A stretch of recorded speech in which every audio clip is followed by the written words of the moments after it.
Hi hello friends, నేను మీ నాగమణి. నేను ఇక్కడ గ్రీన్ మటన్ చేస్తున్నా. ఇలా ఒకసారి ట్రై చేసి చూడండి, చాలా టేస్టీగా కూడా ఉంటుంది. నేను ఒక మిక్సీ జార్ తీసుకుని దాంట్లో లవంగాలు, ఏలకులు, దాల్చిన చెక్క, ఉల్లిగడ్డ ఒక 2 పెద్ద సైజు అయితే తీసుకుంటున్నా పేస్ట్ పట్టుకునేటందుకు. మటన్ కదా, కొంచెం ఘాటుగా ఉంటే బాగుంటుందని కొన్ని మిరియాలు కూడా వేస్తున్నా. కడాయి పెట్టుకుని దాంట్లో కొంచెం నూనె వేసుకోవాలి. కొంచెం కాదు, మటన్ కదా, కొంచెం మంచిగానే వేసుకోవాలి నూనె. దాంట్లో కొంచెం జీలకర్ర, బగారాకు, మనం మసాలా నూరి పెట్టుకున్నాం కదా, ఉల్లిగడ్డ మసాలా అన్నీ అది కూడా వేసుకొని ఇది కూడా వేపుకోవాలి. ఇక్కడ నేను గ్రీన్ మటన్ అని చెప్పినా కదా, కొత్తిమీర.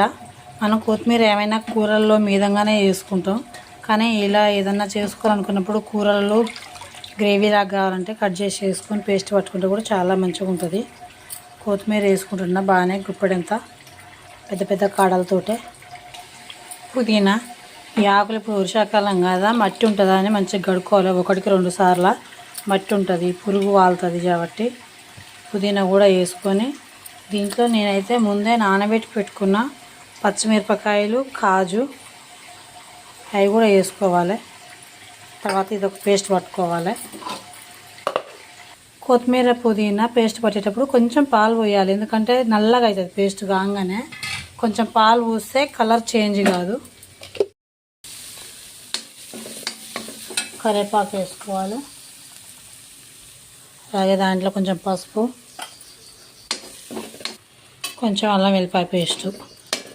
నేను అల్లం వెల్లిపాయ పేస్ట్ కూడా మటన్లో ఫస్ట్ వేసి కలిపి పెట్టినాయి కాబట్టి దీంట్లో కొంచెమే వేస్తున్నా. కొంచెం మసాలాలో వేగితే బాగుంటుందని. మిక్సీ పట్టుకున్న పేస్ట్ని కూడా వేసుకోవాలి. ఇది కూడా ఒక 10 నిమిషాలు మధ్యలో కలుపుకుంటూ ఉడకనివ్వాలి. ధనియాల పొడి,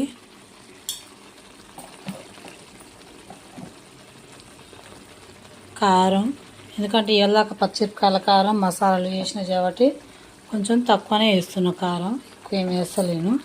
ఈ 2 కూడా ఉడకనియాలి. మధ్యలో కలుపుకుంటూ మీడియం సైజు మంట పెట్టుకోవాలి. నీరు చిన్నగా కాదు, నీరు పెద్దగా కాదు. హెవీ మీద పెడితే ఫాస్ట్గా మాడిపోయి కూర టేస్ట్ రాదు కాబట్టి మీడియం సైజు మంట పెట్టుకొని మధ్యలో కలుపుకుంటూ ఇలా ఉడకనివ్వాలి. మసాలా మంచిగా ఉడికి నూనె అంతా మంచిగా ఫామ్ అయింది చూడు. ఇలా అయినాక, ఎందుకంటే పచ్చివాసన రాదు ఇట్లా ఉడికిపోతే. కలిపేటప్పుడు మంట హై పెట్టుకొని కలుపుకోవాలి. మళ్ళీ మూత పెట్టినప్పుడు ఒక 5 నిమిషాలు తక్కువ చేసుకోవాలి, మీడియం చేసుకోవాలి. అనేది చిన్నగా కూడా చేయొద్దు. ఇప్పుడు నేను ముందే మటన్ని ఉప్పు, పసుపు, అల్లం వెల్లిపాయ పేస్టు, కొంచెం అంత నూనె వేసి కుక్కర్లో 2 సిటీలు వచ్చినాక ఉడకనిచ్చిన.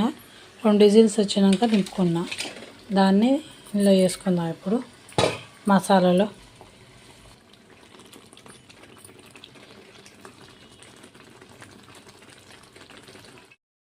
ఇళ్ళకి వేసిన ఉప్పు మటన్లోది సరిపోదు కాబట్టి ఇంకా కొంచెం ఉప్పు వేసుకొని ఇది కూడా మంచిగా కలుపుకుందాము.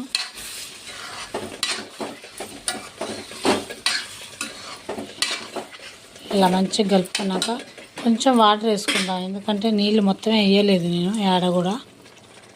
కొంచెం నీళ్ళు వేసుకొని ఇది కూడా మళ్ళీ మూత పెట్టుకొని ఒక 10 నిమిషాల దాకా ఉడకనిద్దాం. గ్రీన్ మటన్ రెడీ అయిపోయింది. మంచిగా నూనె అంతా పైకి తేలుకొని ఫామ్ అయింది. మటన్ కూడా మంచిగా ఉడికిపోయింది కాబట్టి తీసి సర్వ్ చేసుకుంటే సూపర్ టేస్ట్గా ఉంటుంది.